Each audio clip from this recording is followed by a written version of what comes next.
Jamais sans la grâce, une dévotion matinale qui vous connecte à la pensée de Dieu et vous donne la provision du ciel au quotidien.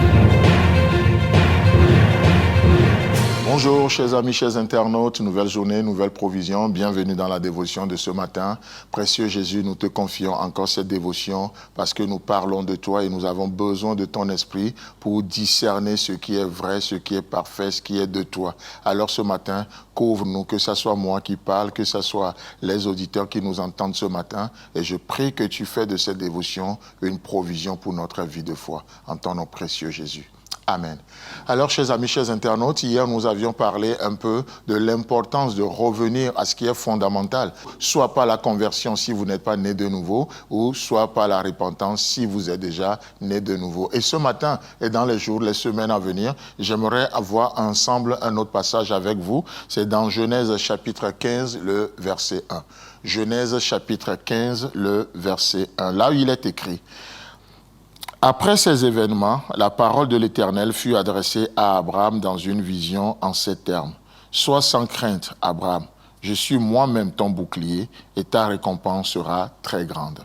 Amen.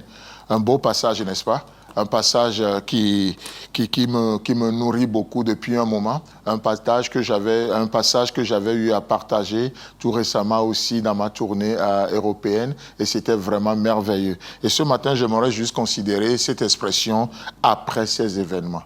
Vous savez, la parole de Dieu est tellement riche, tellement riche. Après ces événements, la grande question qu'on peut se poser ce matin, c'est quels sont ces événements? De quel événement s'agit-il? Après ces événements, la parole de l'Éternel fut adressée encore à Abraham.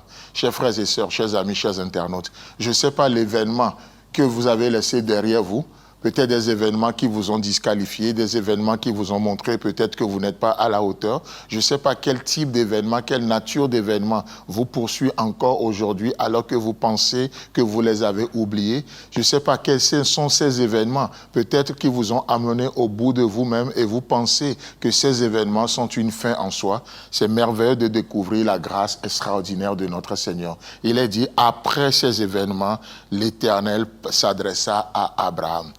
Dieu parle encore après ces événements. Et de quel événement s'agit-il dans la vie d'Abraham? Vous savez, les plus récents, pour ne parler que de ça, les plus récents, c'est que Abraham va remporter la victoire sur la coalition de ces rois, la victoire sur la coalition des rois. Et qu'est-ce qu'il va faire?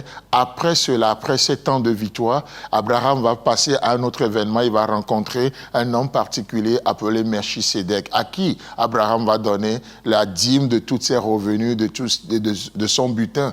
Et donc c'est quelque chose d'extraordinaire. Nous parlons de la victoire d'Abraham sur la coalition des rois. Nous parlons d'Abraham qui est spirituel, qui donne sa dîme, un esprit de reconnaissance. Nous voyons aussi que Abraham va recevoir la promesse de la bénédiction. Il a reçu la promesse de la bénédiction. Mais qu'est-ce qui se passe? À un moment donné, Abraham va devoir se séparer aussi de son neveu Lot. Abraham va devoir perdre quelque chose. Alors que ici, Abraham, il s'appelle Abraham et ce nom veut dire Père élevé. Vous savez, vous portez ce nom, le Père élevé, le Père de la multitude. Bien sûr, Dieu va ajouter le H plus tard. Mais qu'est-ce qui se passe lorsque votre nom veut dire Père de la multitude alors que vous n'avez même pas encore un seul enfant? Et tout le monde sait la signification de votre nom. Et ce nom peut devenir un fardeau, n'est-ce pas?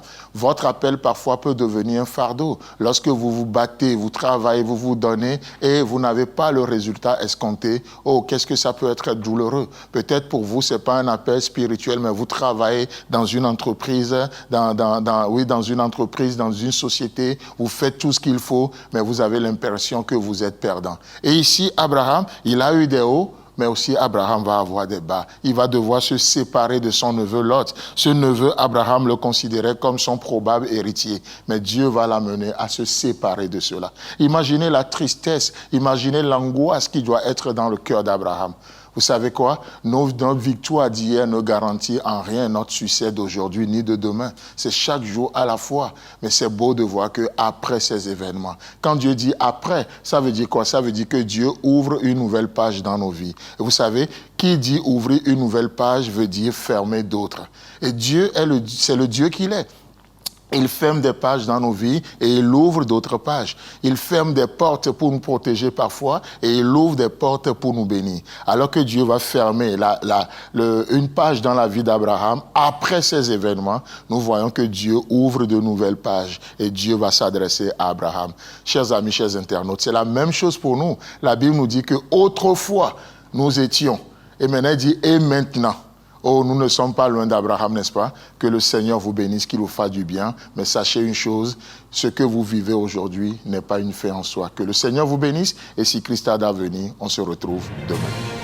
Si vous avez aimé cette émission, parlez-en à vos amis. Parlez-leur du message de la grâce et de ce qu'il fait dans vos vies. Pour un sujet de prière, une question ou pour devenir partenaire, contactez-nous au 00229 94 75 80 20. Que Dieu vous bénisse et à la prochaine. En attendant, pensez avec Dieu.